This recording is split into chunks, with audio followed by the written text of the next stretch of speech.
guys.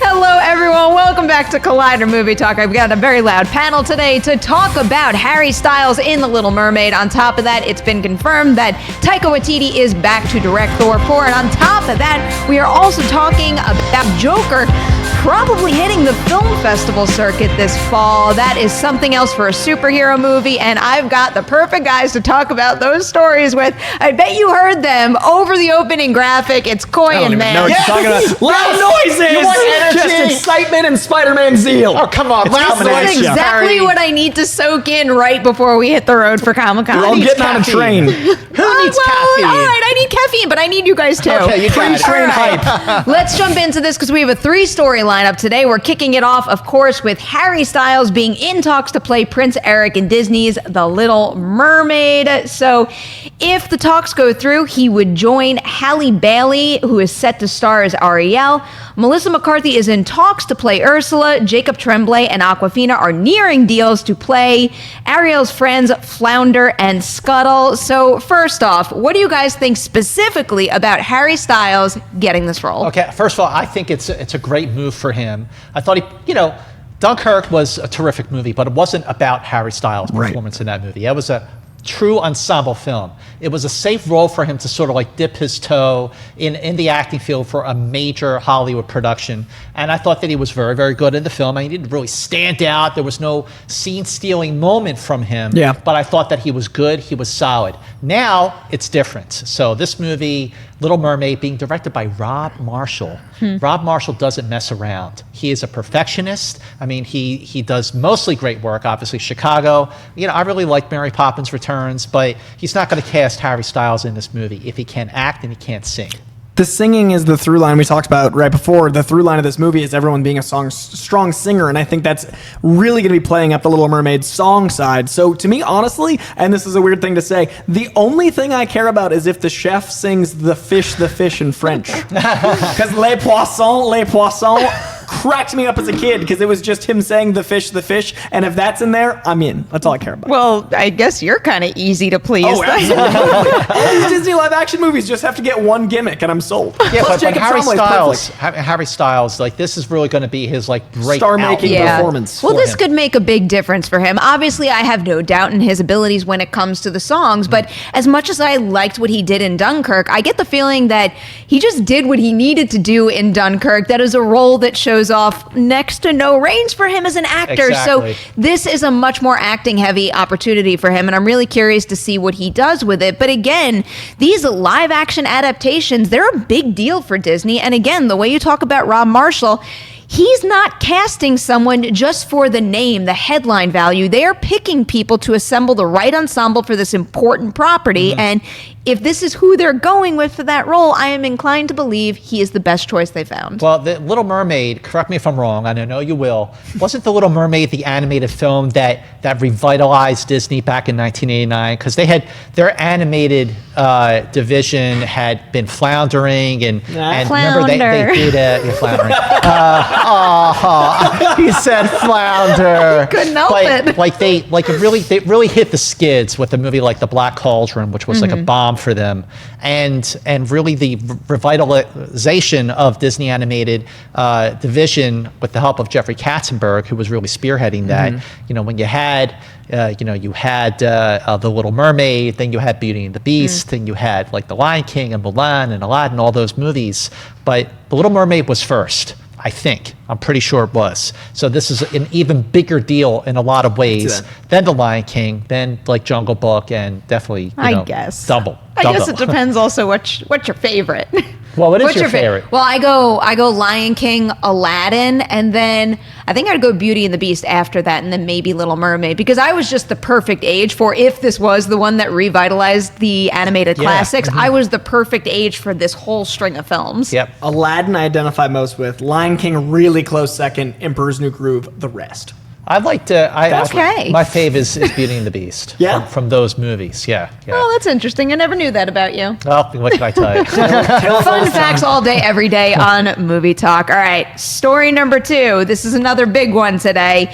Taika Waititi is set to write and direct Thor 4 for Marvel. That's hard to say. Waititi had been slated to next direct Akira for Warner Brothers, but according to The Hollywood Reporter, that project had been plagued by development problems, and it's delayed yet again.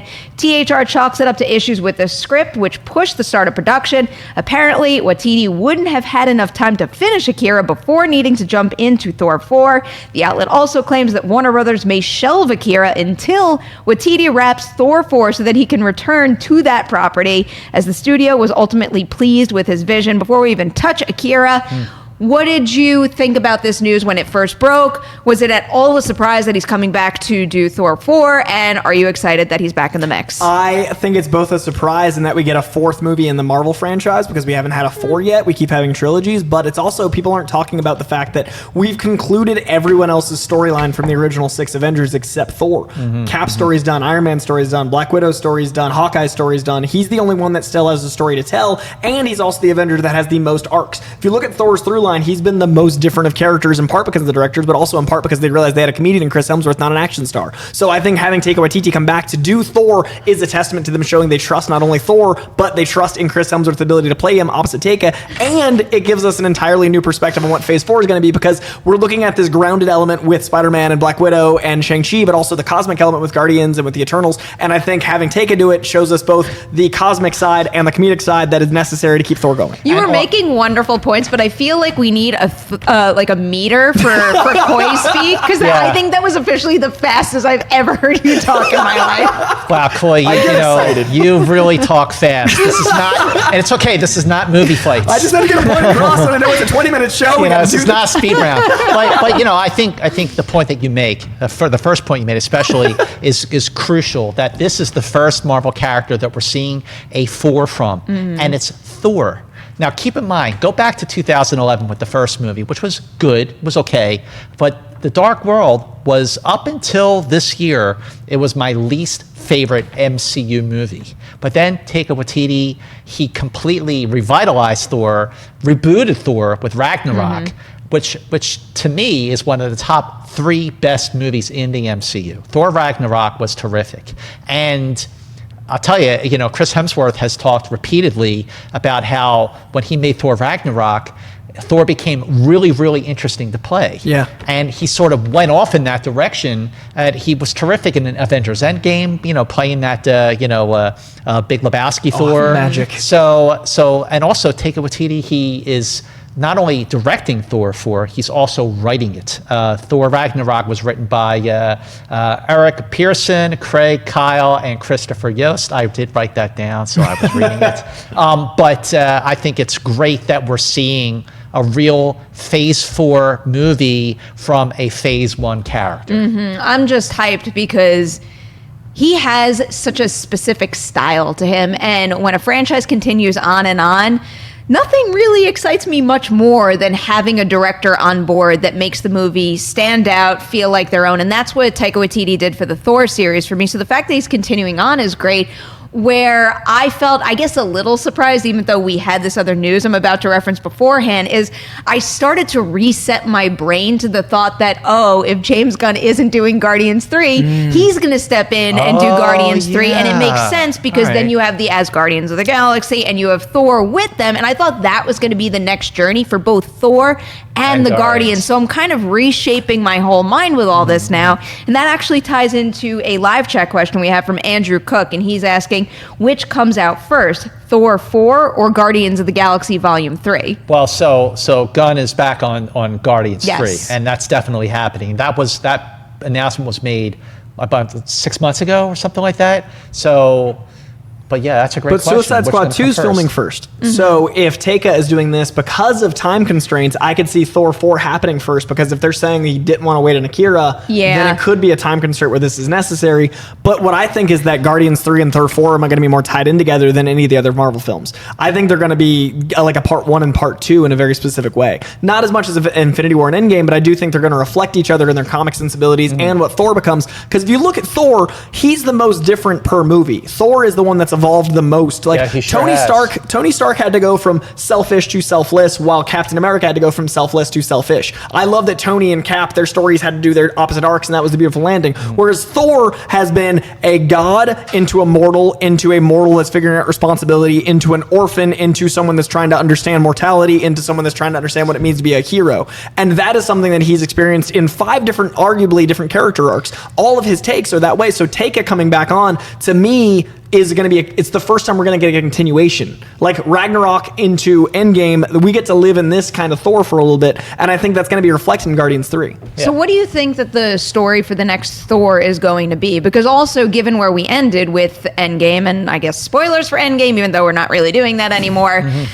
that very specifically teed up the search for Gamora with Thor in tow. So I'm just having a difficult time picturing how you make that leap out of specifically Guardians group and into Thor's own story. Or are they along for the ride with Thor's story? Well, maybe they are, because look at what they're doing with the Spider-Man movies. In Spider-Man Homecoming, Iron Man was a very, very big part of Spider-Man Homecoming. And in Far From Home, Nick Fury was a very big part of Far From Home, sort of.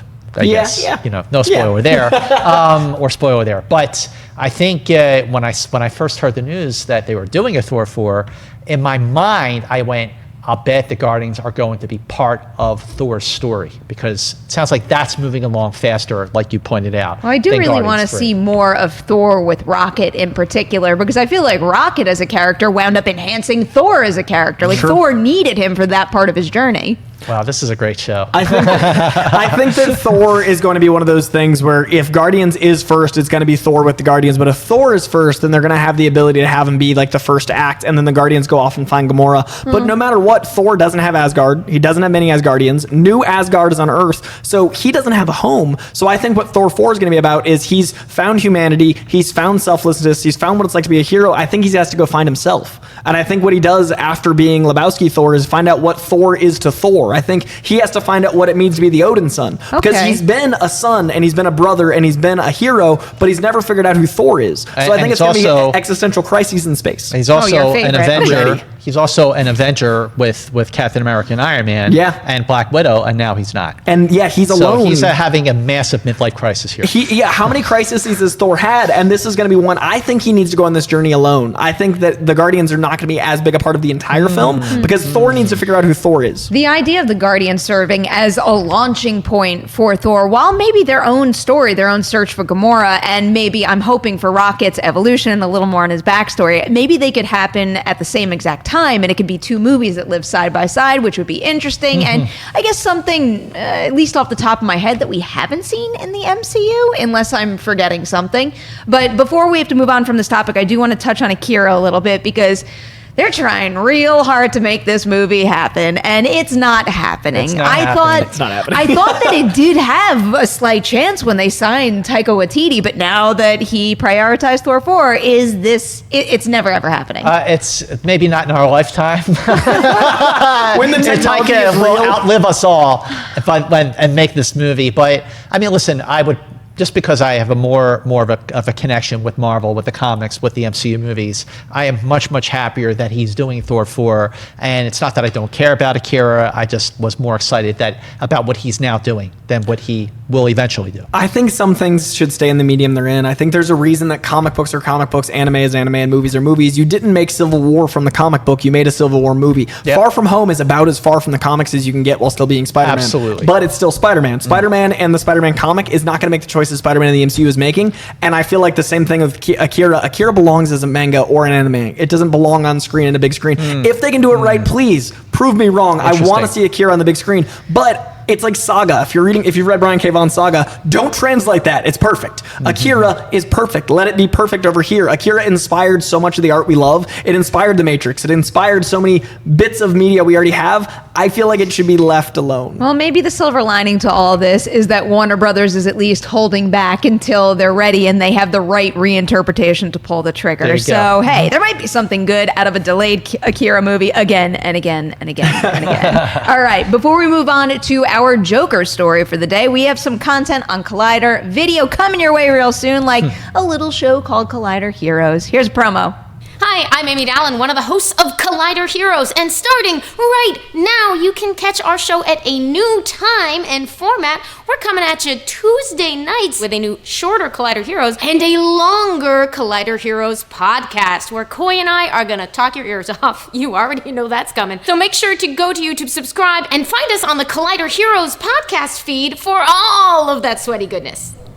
Now I hope you're ready to take some notes, because if you're going to San Diego Comic-Con, we have a lot of stuff to tell you about. We're going to run through the schedule in order. First up, the Cobra Kai panel in Ballroom 20. Yours truly is hosting that one, and I am so excited. Then, after that, Russo Brothers in Hall H, bright and early Friday morning. That panel at 11 a.m. is being hosted by our own Steve Weintraub. And then, if you want to see a whole bunch of us on the desk together, we are going to be in room 6DE on Sunday at 12:30. Come by, say hi. We're going to do fan Q&A. It's going to be a blast. And then maybe we'll say hi to all of you after. So come join us for that. Story number 2 now. All right, so Fall Festival Circuit announcements for both Venice and Toronto are arriving next week. But right now we've got Variety reporting that among the entries will be Todd Phillips' Joker movie, which would make it the first big superhero movie to get a prime spot at a major festival. And then on top of that, Variety is also reporting that Venice will also get Ad Astra, an untitled new movie from Noah Baumbach, Tom Harper's The Aeronauts, starring Eddie Redmayne and Felicity Jones, David Michôd's The King, starring Timothée Chalamet and Robert Pattinson, the next Rambo, The Pope, starring Anthony Hopkins and Jonathan Pryce, and the heist thriller The Burnt Orange Heresy, starring Mick Jagger. Variety also notes that The Irishman is unlikely to be ready in time for Venice, which means it probably won't be at TIFF or Telluride either, since those festivals are so close together. So before we dig into any of those other movies I just listed, The Joker. The Joker. First off, do you guys think it's really going to happen? Because I don't know. I look at it as a trade report now, and if Variety is saying this, I am inclined to believe a Joker announcement for Venice is on the horizon. I would think that's great. So it's just Joker is, I have to double check on IMDb. Is it The Joker or Joker? I It's keep just saying Joker. the Joker I know. movie. Right, also, sure. I think that's more SEO friendly. So, listen, I think it's great. And just from the footage we've seen so far of this movie directed by Todd Phillips and starring Joaquin Phoenix as the Joker. So, even from the first trailer, when they first showed it back at CinemaCon back in April, I thought this could be an Oscar contender for at least Joaquin Phoenix's performance. First of all, he's perfect for this interpretation of the Joker. To follow first Jack Nicholson, really, and Heath Ledger, and Jared Leto. He was good. The movies weren't, but I thought he was fine. But this is going to be a very serious, very different take than what we've seen. And I think it's going to take itself pretty seriously to put it in the contender category as an Oscar contender. I think that it's beautiful kismet that Heath Ledger's Joker was the first major award consideration for an Oscar. He won. Yeah, but that was the first time it was even a nomination for a superhero film for the mainstream, like Big Six, not for a technical Oscar. Right. So I think it'd be very fitting if the Joker carried on that legacy and we had the Joker nominated again. Like I would love if the Joker is this great barrier breaker, because like, screw Batman, I want to play the Joker. Because the Joker is this beautiful character that represents chaos, and it represents the antithesis of Batman. So you can talk about how Batman is Bruce Wayne is the mask that the actual entity that is Batman wears, but the Joker represents everything that the Batman can't be, the freedom of that. So I think playing that character is a great thing for an actor that wants to be completely untethered while still being controlled in like a tight knot of a being. So I think that performance can be our Hamlet. It can be our representation of this Shakespearean-esque performance that can be something that travels through the ages. So I think it'd be great if we start to give these movies their credibility, that if they are as good as they deserve this film slate, that this movie could be the first one to do it, because there's been movies that have deserved it before. Endgame, I hope, gets at least some love, like Return of the King did. Sure hope so. Return of the King was like, let's give it an honorary nom for the ones we didn't all give three it. films. So I think Endgame might be that for the MCU, but if this gets a festival run, that's also going to help alley-oop that hope, and I think it should, because Black Panther... Can you imagine if Joker gets nominated for like a major Oscar and then Endgame gets nominated for a few major Oscars? That would be a big deal. So wait, just to backtrack a little, just so I make sure I understand you guys correctly, because there's two possibilities here. Warner Brothers could potentially be putting this on the festival circuit because of exactly what you guys were saying, that they have that much faith in this Joker movie that it could wind up going on to secure Oscar nominations. The other idea in play right now is they're just putting it on the film festival circuit in order to very clearly differentiate it from all the other superhero movies we usually get. Because it's the second it debuts at, I don't know, Venice and then goes on to Telluride, TIFF, you name it, you automatically start looking at a project in a different way. Because look at how we're talking about it right now, simply based on the rumor that it could be premiering at Venice. Okay, it just occurred to me talking about this now. So, I have a thing for movie release dates. I don't know if you know that about me. Oh, you Never don't heard say. that before. I mean, I know it's a shock. He loves the I know it's a Mantz, not shock, the but I do Beatles. love movie release dates. So just go with me on this, fellas. Okay, first of all, the movie's opening October 4th. Okay, October 4th, 2019. It's the first weekend, the first Friday of October. The first Friday of October is when Warner Brothers released The Departed in 1996. In 2006. It was October 6, 2006. And that movie went on to win Best Picture. And then in 2012, Argo came out the first weekend in October. That movie went on to win the Oscar for Best Picture. I'm not saying that Joker is going to win, maybe get nominated. I mean, I know that'll be a longer shot. But it's an Oscar date. It is a very, very good date for That's Warner Brothers interesting. when it comes to Oscar contenders. And whether or not the movie is great, whether or not the movie is up there, the fact that they are premiering this film potentially at a film festival, a movie based on a comic book character that goes back decades, a movie based on a comic book character that previously won someone else an Academy Award.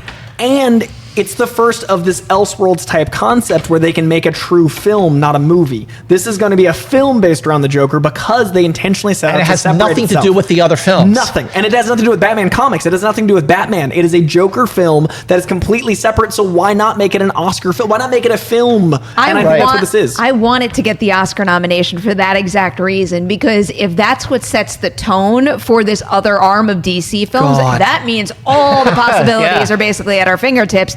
But I'm just not ready to commit to the idea, because it does seem very logical to me that they want to show audiences very clearly that this isn't your average superhero movie, maybe even just to make sure people go in with the right expectations. Sure. Because if you have people going to see Avengers Endgame, then roll right into Joker and expect something similar, they might this looks different. push back. No, it looks different based on the trailer alone, Yeah, but it's yeah. a good way to start off your marketing campaign the right way with the right tone. So until I see more than just that trailer, I'm very hesitant to say this is a clear and obvious move that they're mounting an Oscar campaign. But if they do make Black Label their Academy branch, if they still become like a pedigree, then you get like give me a Terrence Malick Superman think piece. Give me a David Fincher The Question movie. Give me give these directors Terrence their Malick dude Superman right. movie. Superman having an existential I'd be crisis. down for that, man. I want Superman pondering what it means to be a human through Terrence Malick's lens. Give me The Question with David Fincher pondering cases and actually giving us some credibility for the genre. A coy assessment of those types of movies is like making me schwitz. I think there's so much potential. If this does what it does, then people that you'd never assume would touch it would. And then we can actually have the credibility the genre deserves. It's definitely a possibility. Again, while that is why I'm rooting for it, I'm curious to see what winds up happening, and especially curious to see what the first reactions are and if that kind of sets the tone for the conversation to come. Before we say goodbye, I want to hit one Twitter question because we didn't get to talk about this yesterday. Rick Morris asked, can you guys talk about the new Kingsman trailer? And here's one for you, Coy. Coy, can you rap faster than Busta Rhymes? Busta Bus is a artist, and I've tried to rap, not my thing. But I respect his work, and I'm I appreciate surprised that question. you don't like rap, I know I love rap. I can't do it. Like I'm surprised you're not able to on like your own. I do Rap God at karaoke, but it's someone else's words. Okay, I can okay. recite rap. Makes I just sense. don't have the You'd be great at it. linguistics. I have no doubt you'd be great at it. Eminem's my guy. I just can't write the stuff, so I don't want to take credit for other people's work, so I say I can't rap. That said, the Kingsman trailer really impressed me in that it felt like a Ralph Fiennes art house film until they turned around and they were in front of the shop. Like, I loved the bait and switch in the trailer. I also loved how much they took time to like separate Kingsman and turn the M around, and they made it a presentation of, it was a trailer that very much said like, we know this is a Kingsman movie, but also look at the changes we've made. See, I pushed back a little because I watched it once and I'm like, that doesn't really feel Kingsman. It's like I see the Matthew Vaughn action style similarities, but I'm like, that's really all I see besides them walking up to the store and that kind of stuff. It didn't really feel like the other movies. It didn't have that same, almost like, I mean, it was completely devoid of humor. I think that was the thing. And the Kingsman movies have like a really unique bite to me. But then I started to watch it again. Then I caught myself watching it again. And then I found myself basically applauding them for doing something entirely different. Now I'm just curious to see what that something different does to tie into the films that we know. They want to make a whole universe out of this. So the only way you can do that is make it not stale. Yeah, it's like we were just talking about that with Marvel and directors. Exactly, like diversity of content is how you keep a genre alive. And I think if Kingsman wants to be its own universe, if they want to do an American spinoff, it should feel different than the two we've had. If you want to do a prequel, it should feel different. And I think World War I is much less tread than World War II. And I think that the Kingsman mythos can be, used to bring an audience into a movie they wouldn't normally go into. Mm-hmm. Well, also the second movie wasn't that great, and I think they need to really shake it up, just like they did with Thor Ragnarok. So just or Fast Five. Sort of like tie it all together. This I like that. That's true. The episode comes full circle. Yes, thank you for that, Mantz, because it gives me an easy out. Thank you guys for watching. Mantz, thank you for visiting us. Coy, as always, thank you for your Tuesday time. Adam in the booth, Dorian in the live chat, you guys rock, and so to all of you out there. Please do not forget to like and share this episode of Movie Talk. We will be back tomorrow. Many of us will be in transit going to San Diego Comic-Con, so warning, it is a pre-taped episode, but we are taking some Twitter questions, so send them in and tune in tomorrow, 3 p.m. PT for a brand new episode.